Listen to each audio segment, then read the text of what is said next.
Hey guys, what is up? Mike here. Thanks for tuning in to another video. In this video, I want to talk about the importance of building your personal brand, okay? It's the idea of not becoming a commodity. Now that I'm posting a lot of my YouTube videos and my content on LinkedIn, this is actually key to that audience. Anybody who's a professional wanting to grow as a professional and continue to add value to yourself and stand out in a crowded marketplace. I want to give some tips on that. I actually want to rag on Dribbble a little bit, but at the end I want to actually give you some pointers on what you can take away from Dribbble in the form of UI design tips. This is Friday, so I do want to leave you with some things. If you're an aspiring designer, it doesn't matter if you don't have a job, something that you can do, you should be doing to better your visual UI design skills that indirectly will help your UX design, product design skills.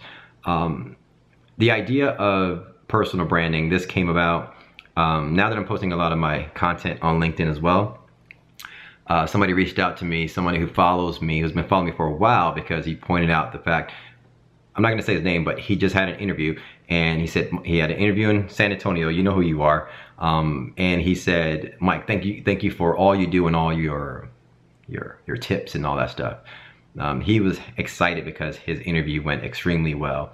He said it was like a 2-hour interview, and he actually touched on the fact that he said the advice that I gave about being just a nice person and being yourself and all that stuff really really was helpful for him in his interview. But he did call out something. He said this would be a great topic for this video, and this is the reason why I'm shooting this. He said the hiring managers and so forth, the employers in the interview was complimenting him on his about page on his website, and was focusing on the fact that his about page spoke more about him, like his hobbies and things, and it gave that employer insight into who that designer was. And he said the employer was saying that a lot of designers don't have about pages, or they don't do this. They don't have personal websites, or I don't know if he said personal website. It's something that I see, and I'll touch on that in a second.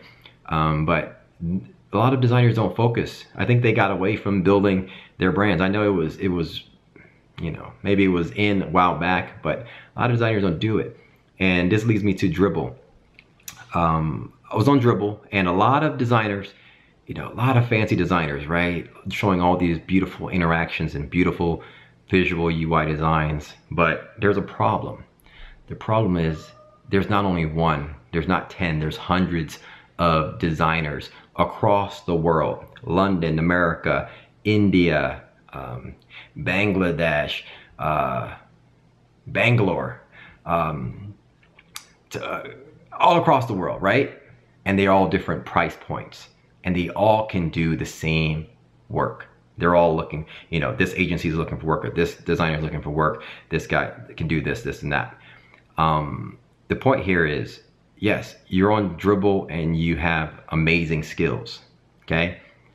But guess what? There's somebody that has similar skills or the exact same skills that can do it at a little cheaper. This is what Seth Godin talks about. There's a race to the bottom. If I own a business and I'm not focused right now on, I just want somebody to get the job done, be able to design this interface for me, this guy, I can pay this guy 10 bucks in India, or I can pay this guy over here $500. I'm paying that guy in India $10 to do the same thing. But here's the difference.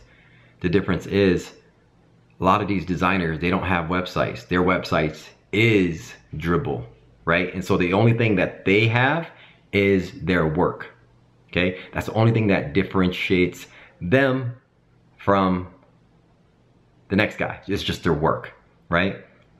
But what about the guy that has the same skills, but also took time to focus on his personal brand or her personal brand, and maybe, you know, shared videos of their insights into their hobbies and their thoughts and their ideas and things like that, right? So now as an employer, I'm out there and I'm looking for someone, and maybe this person resonated with me a little bit more because she said something about this, or I love the focus of this idea that she's thinking about, and she's sharing this idea on camera or in a blog post or something, an article, what have you, but it just resonated with me even more as I went from Dribbble to her website or his website, right?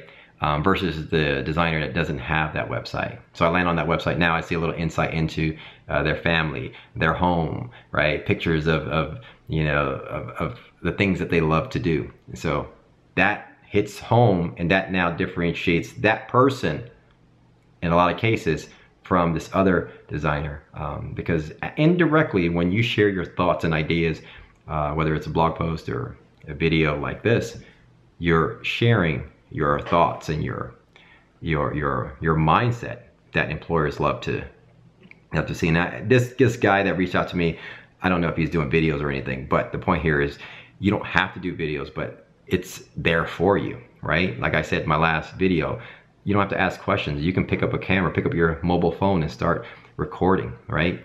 The point here about, I'll probably shoot another video about the importance of doing video content, is that you're nervous to start, but once you find your voice, it's amazing benefit when you can speak into a camera and share your thoughts. Now, trust me, if you did pick up a camera and start doing this, you will eventually learn your voice, and can lead to a lot of things. Like right now, I have a passion for education, training, mentorship.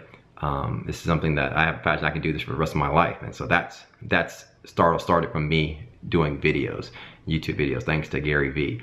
But point here is build your personal brand, work on your personal brand. Some tips around that. Start with a photo on your about page. Have a personal website. I believe a personal website is always beneficial, even if you're an amazing designer and you're on Dribbble, right? Build your own personal website, mikelock.com or what have you, right? Pick your name if you can. Have a little simple website, have about page, have a picture, some insight into who you are as an individual.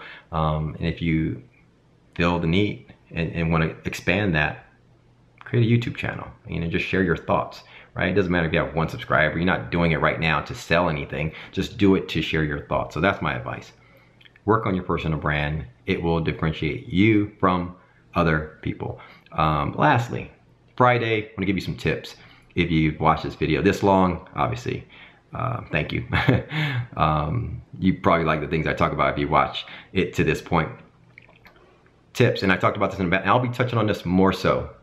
UI, visual design hacking. Okay, this is a term that I am going to coin this year, probably in 2008, as I continue to talk about it. Visual UI design hacking. I don't know if somebody coined that already, but there's a digital marketer, Russell Brunson, who coins the phrase ClickFunnels hacking or funnel hacking. And he created a software called ClickFunnels where it helps digital marketers build sales funnels, right? To sell products. And so what he does, he teaches people, digital marketers, how to hack.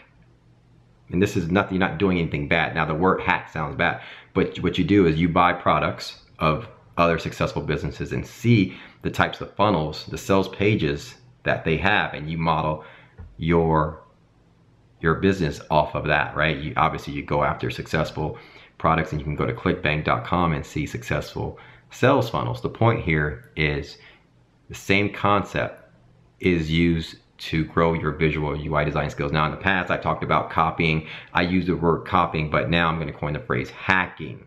You want to hack other visual designers. So one, I kind of ragged on folks in Dribbble, but now I say benefit off of them. Go to Dribbble, folks that are better than you, and hack their designs and model yourself after their designs. Model your designs after their designs, okay? This is not copying. This is not copying the colors, copying the logos, copying things, but you want to model your designs after their designs to grow your visual UI design skills. How do you do that? Number one, take a look at a screenshot on Dribbble. Focus on the background. What is the background? What is it? Is it one big Gaussian blur, some gradient or some sort, a big image? That's number one. Focus on the background. Number two, focus on the layout. Where is the logo placement? Where is the navigation placement? All right, that's 1 and 2. Logo, navigation, and placement.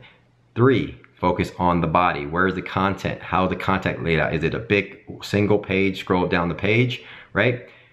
4, you want to focus on the actual copy of the copy on the website.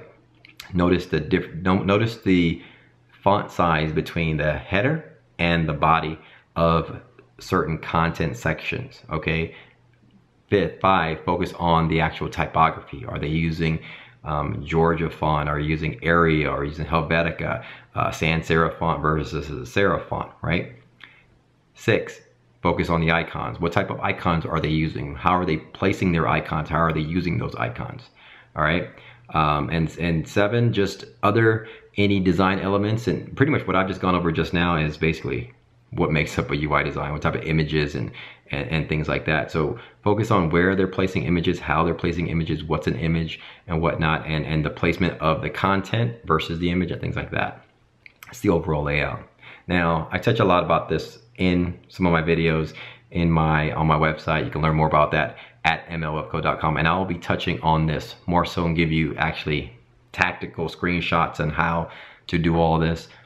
Stay with me, but that's all I wanted to just give you something to take away this weekend in terms of personal branding and some UI design tips that you can take into the weekend and grow your skills. Hopefully this was helpful. Video went on a little bit too long, longer than I wanted, but I wanted to give you some advice. Hopefully you can watch this video, learn from it, gain a nugget or two, get inspired, and start growing as a professional.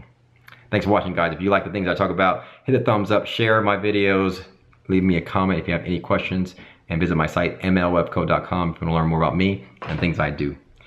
Thank you, guys. God bless, and have a great weekend. Bye.